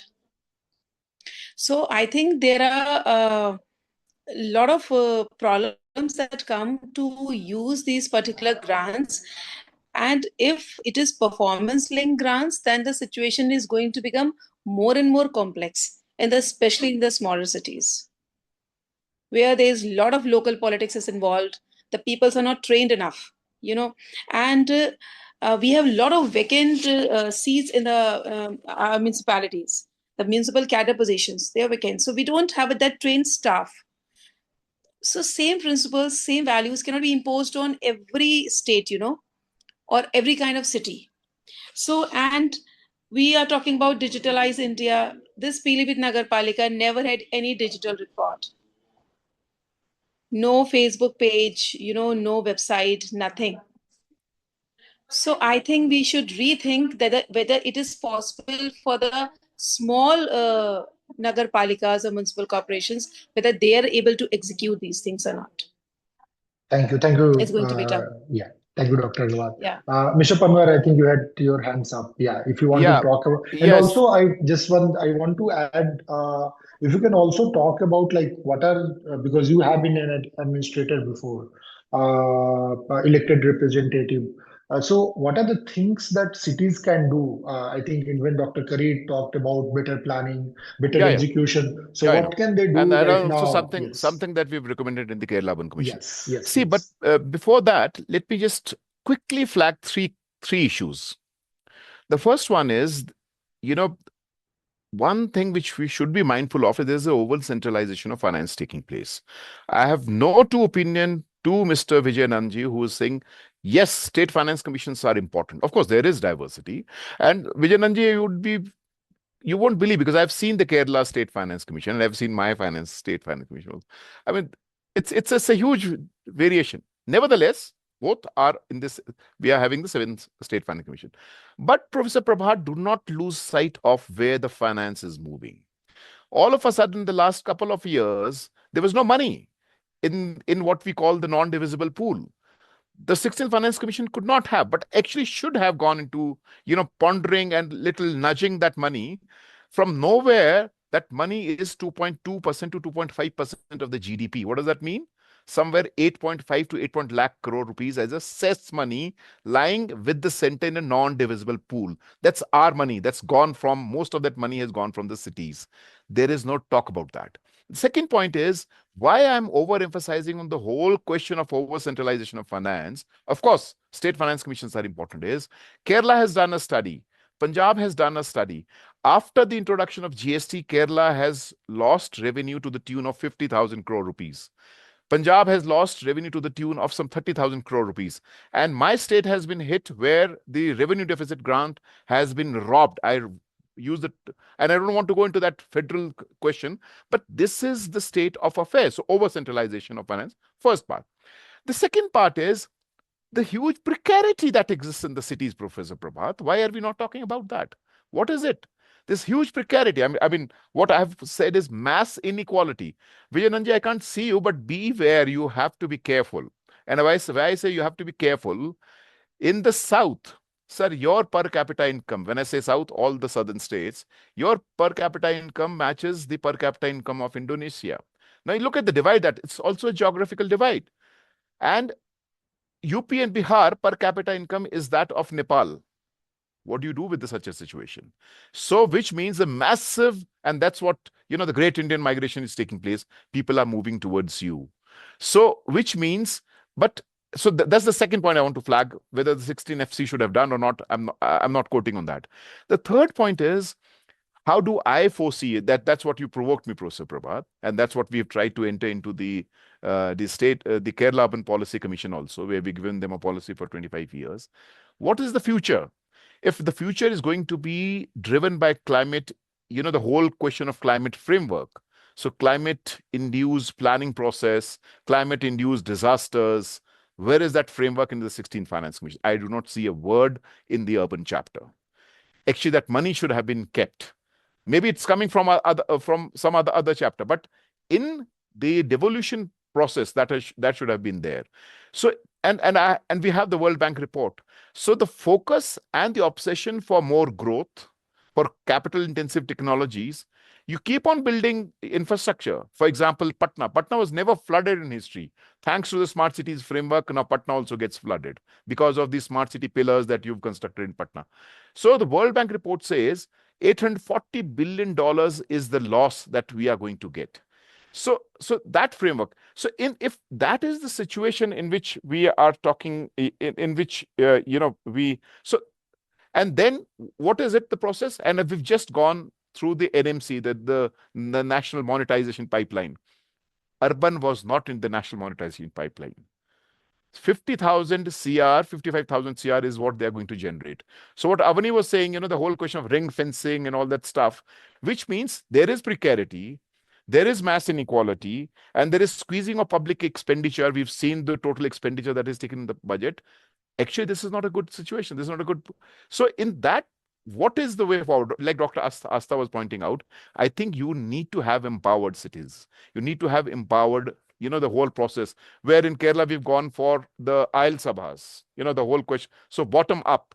So Aisle means a neighborhood. 150 houses will define a neighborhood. Now, Professor Prabhat, what you're asking me, what could be the ways? To me, I think the whole question of green economy, green ecology could be, your growth is going to happen. Do not forget what happened in World Economic Forum. If we are losing our economy by, say, 12% just because of pollution, that's not a good sign, to be very honest. Let's inverse that formula. If we are able to make ecology and geography as our drivers for our urban, then we can have growth. And then we can, but provided you provide that space for the cities to tax. Now, what are these spaces? For example, any car that gets introduced to the city, any guzzler that gets introduced to the city, there is no taxation. All that money goes either to the center or to the state. So, if green has to be the larger framework, I think that taxation around green has to be one of the bigger frameworks, and enabling those city governments to create those spaces for making them, more buoyant, more robust. I think I would like to end there. Thank you so much. Thank you, Mr. Panwar. Avani, if we think about now, the overall pool of money has increased. Your work over past years has shown that we need to improve systems to improve the absorptive capacity itself. So what are the few suggestions that you have that cities can do, or what states can do? Because we know, as we discussed, the state has to provide a lot of handholding support itself. So if you have some practical suggestions that you want to give to cities or to states, what would those be? So I'm taking a little bit from what everyone said, advantage of going last. So I think as Astha ji said, I think the importance of planning. We often end up planning when money comes in. We don't actually think of it as an annual cycle. And now we do know what the amount of money that is supposed to be coming in. Planning is, while you have centralized planning in many of the centrally sponsored schemes, you don't really, as a regular exercise, do the kind of planning that is required. And I think the Niti Aayog also had this report in 2021, which talked about how most states have legal powers to prepare and notify master plans, but 65% of almost 8,000 urban settlements in India basically do not have any master plan. So I think creating a planning cell with the staff capability is a really, really important step. There was a CAG audit as well, which had spoken about the fact that 1 in 3 sanctioned posts are vacant in ULGs. You also have, most of the time, you end up using consultants, or money gets diverted to parastatals because you don't have the in-house capability in terms of the human resources. Urban planners in India, again, abysmally low. When you think of city planning, it ends up being a lot of engineers, etc. But actually having urban planners, I think India has some ratio of 0.23 urban planners per lakh urban population, and you actually require much, much more than that. So So I think one part is, of course, how do you strengthen our human resource systems and actually have dedicated cadres that can actually plan effectively for the money that's coming in. And I would say, irrespective of the money coming in, I think we as a country need to strengthen our planning systems. And that includes the use of technology. I think GIS, data capability, all of these things are currently very often outsourced. But I think as a country, we are, especially since now there's a recognition, at least hopefully, that cities are important. I think we can do this in a far more structured manner. Linked to that, I think, is where the finances come in. I think thinking about, so coming up with some form of like capital investment plans, but also again tapping into the bond market. I do know that it's very, very in favor of large corporations, but I think it's an underutilized resource. In terms of states, and I think Mahua as well, I think the kind of service level benchmarks kind of study that the framework that has come up, I think you need a little bit of that going forward, especially given the inequity that Panwarji spoke about. You have inequity in finances and service delivery, but also in terms of finances. So coming up with some cost benchmarks could go a long way as well. And then last, of course, is like I started with that, and I want to end with that, is just coming up with better citizen participation. It may require amending acts. Everyone, of course, knows the Kerala story, but there are also other cities. So I think Pune has a participatory budgeting system. I think there are examples. Punjab as well is trying to do bottom-up budgetary processes. So, and the idea of like formation of area sabhas, the fact that citizens can hold their elected representatives accountable for the services that are provided, the fact that there should be increased transparency of how that money is being utilized, as well as some ability of grievance redressal and monitoring of outcomes. I think that will go a long way, both in terms of building the trust as well, but also as a country that believes in decentralized and democratic delivery. I think that's going to be critical. So I'll end here in interest of time. Thanks, Avni. Sir, Vijayanand sir, do you want to talk a bit about how do we kind of better utilize this increase in the grant? How can we attempt at the planning? What are some of the lessons that we can learn from different places? That is the point I wanted to say. We need to go not just the spatial planning, participatory urban planning. More important to people's participation, the smaller the thing. And of course, linked to spatial planning is very important. And there is a Kerala methodology tried over 27 years. And interestingly, Janaagraha itself. And I was very impressed by the level of success in Assam. So in a rather improbable scenario, it is possible. You can take only baby steps, but we can't go back. The second is the Constitution has suggested a functional domain for urban local governments. So I don't think any state will now will transfer those kind of functions full scale. But there's a concept called responsibility mapping. If it is public health, in my state, I would like the municipality to do 1, 2, 3. Whatever it is, the state function. So we need responsibility mapping for all the constitutional functions to be laid down by and notified by the state. And these two things we do, and also as to take a point made by Stikender, now it's time, whether small or big, to give a role to local governments, urban and rural, in disaster management and climate resilience. They are very closely linked. So, and they will be informing the planning. So it's not just the spatial dimension, the ecological dimension would also come. These are the only points I want to make. The disruption, I don't want to speak, it completely disrupt Kerala's decentralized finance, this urban-rural imbalance. And the great danger is, now the Ministry of Finance will be looking after the grant through the urban development lens, because we are going to get 90% through urban grants. And the biggest danger is, some of my colleagues in rural development may say, the Finance Commission has declared Kerala to be urban, so let us cut the rural. They can say that. But I'll close with that point. Do you know, I was a deputy secretary in Government of India writing notes in the Assembly when the amendments were moved. But at that time, it is very clear, this is a state responsibility as part of federalism. We will only set a framework for decentralized governance. So the Finance Commission saying that you have a conversion policy goes against the Constitution 74. So I'll conclude here. Thanks. Yeah, thank you, sir. I'm just going through some of the questions because we have 10 more minutes. I'm just looking at the questions and trying to include some of those as well. So one thing that I think we are seeing in the questions as the parastatals versus urban local bodies itself, urban local governments. And I think the strong component emphasis on the infrastructure development under the special infrastructure component, that 56,000 crore that has been allocated, many of those have currently been handled by parastatals.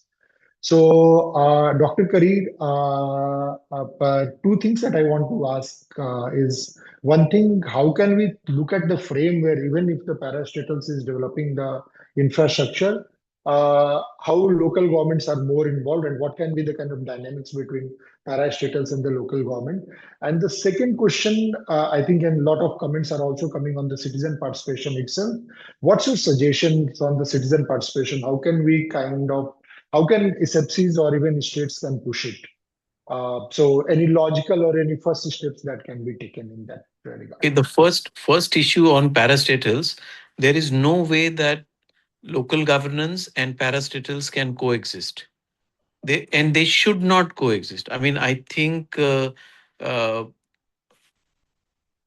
Maharashtra, by and large, the urban, at least the municipal corporation side, is able to take care of almost all the functions that have been devolved to the urban local bodies, including sewage treatment and including water treatment. And obviously there are shortcomings and obviously there are problems and there's a whole lot of things, but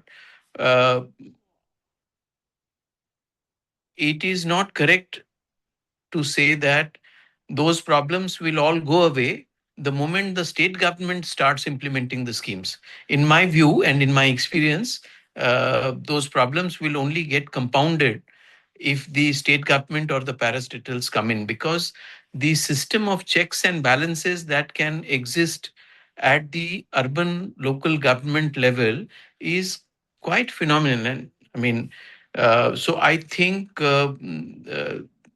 the dependency on parastatals needs to go away. I mean, as part of the State Finance Commission, we were holding workshops, and one large view which came up from the chief officers of the municipal council, the smaller urban local bodies, was that we have to spend too much time and money. Forget the implementation part of it. I mean, implementation is one stage, but just to get the technical sanction for a project, to get it from a state government agency like the water board or whichever other parastatal that one can talk about, was a major pain point that they had. So we need to move away from parastatals if the urban local bodies are I mean, the only way forward is that they may make mistakes. There will be errors, there will be issues, but the way forward is that implementation has to happen through the urban and rural local bodies themselves. Zilla Parishads, I mean, Gram Panchayat's role can be taken up by Zilla Parishads. That's still the rural local government body. So that's possible. I think parastatals over a period of time need to be phased out. That's my view.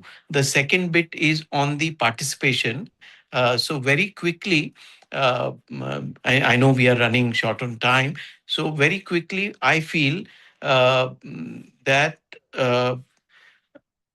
since the government has not been able to figure out a framework for it, and collectively between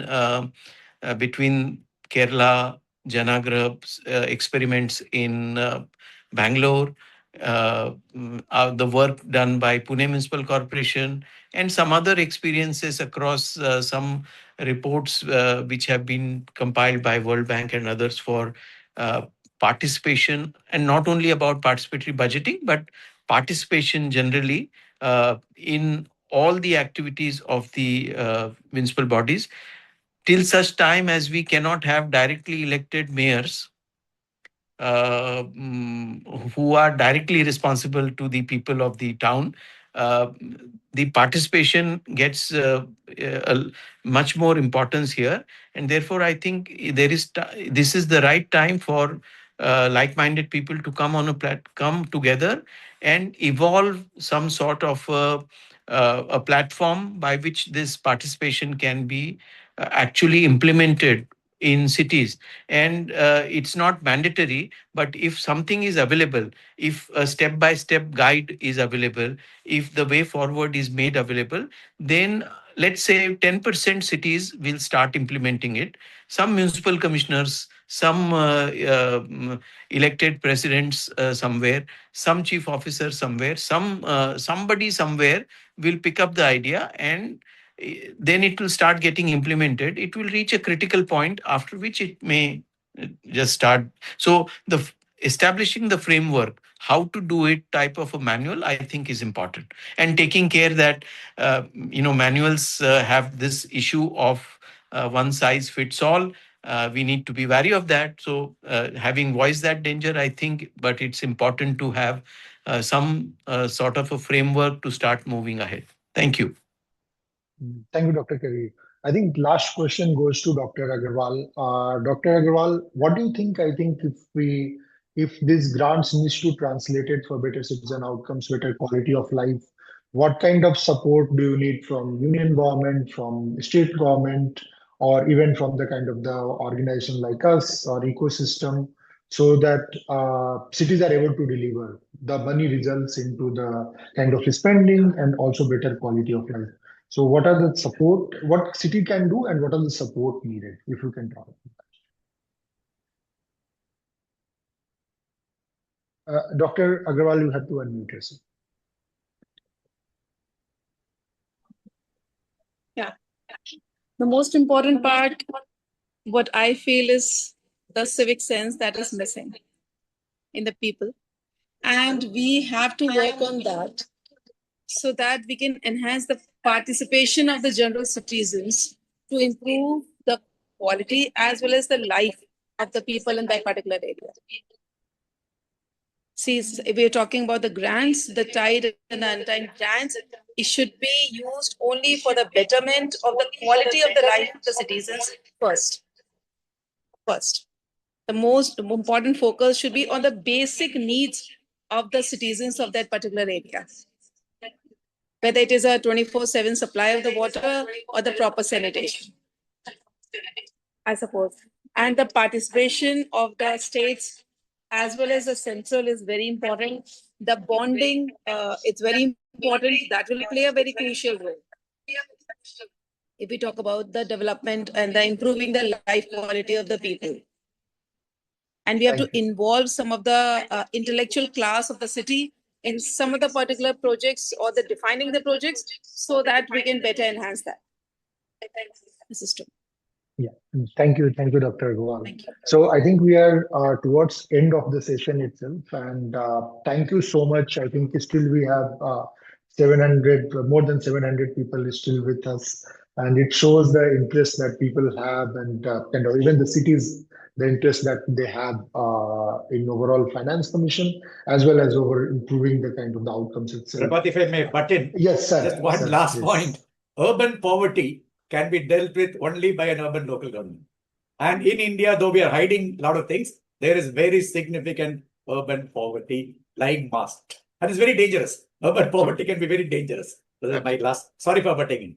No, not at all, sir. Mr. Panwar, do you want to talk about something on this? And then I can...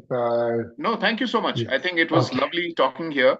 And what Vijayananji, because I'm not a half Malayali, but partially Malayali Vijayananji, because 2 years I spent in Kerala writing the urban policy. So we were mindful of some of the basic points, and maybe we should do, because Janaagraha was also part of the Kerala Urban Commission. So Srikanth, we should do a separate, because, in flowing from the 16th Finance Commission and perhaps the economic survey, what we have been able to bring in, I mean, not that we've tried to build heavens in the air, but I think it's a very deadly, lethal attack on the federal question. So what you pointed about, this 10,000 CR I'm talking, and, this complete, not being that the panchayats do not. We could have gone for a transit, a policy. How do you, the transit from rural to urban? But the people said, look, our panchayats are doing far better than your cities. So, is nomenclature important?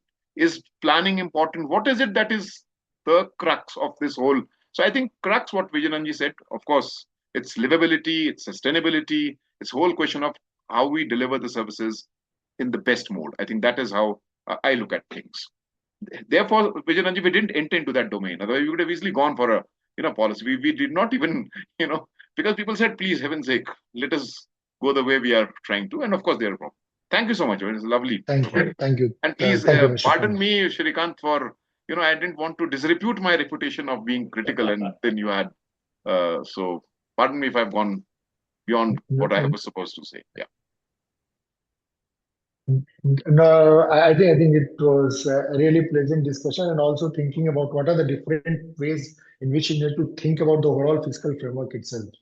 Because I think I will summarize some of the things. I think the key things that emerged is we need to take a step back and think while Finance Commission, as pointed by Mr. Vijayanand sir, like finance commissions have played one of the key institutions that had played a role in overall kind of the decentralization and by far kind of exceeded their mandate itself.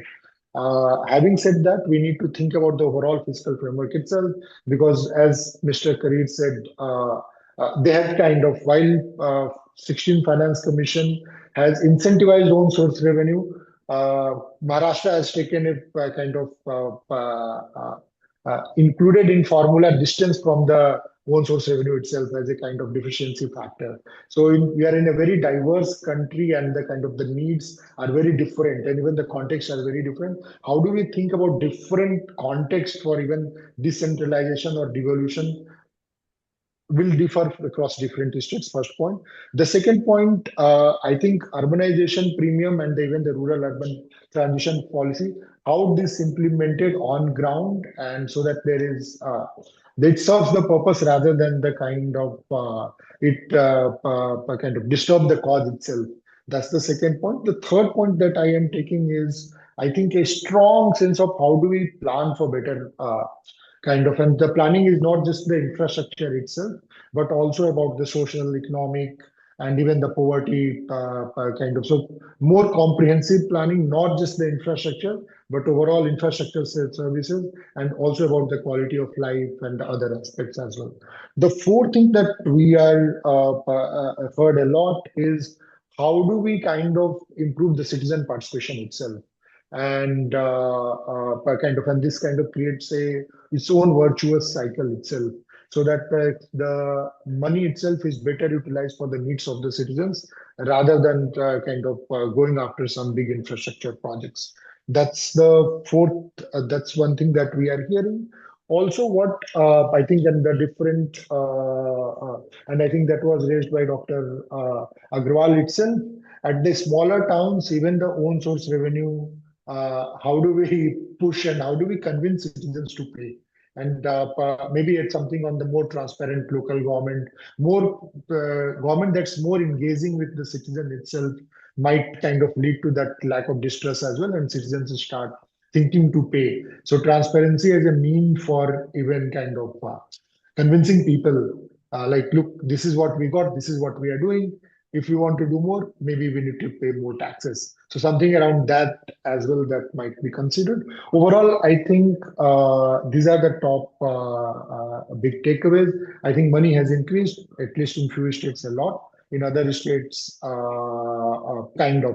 it's a good amount of money. How do we translate into kind of projects, into the services? That's the key thing. And I think we at Janaagraha are we want to kind of partner, collaborate with as many of you, so that we overall the quality of life improves in cities.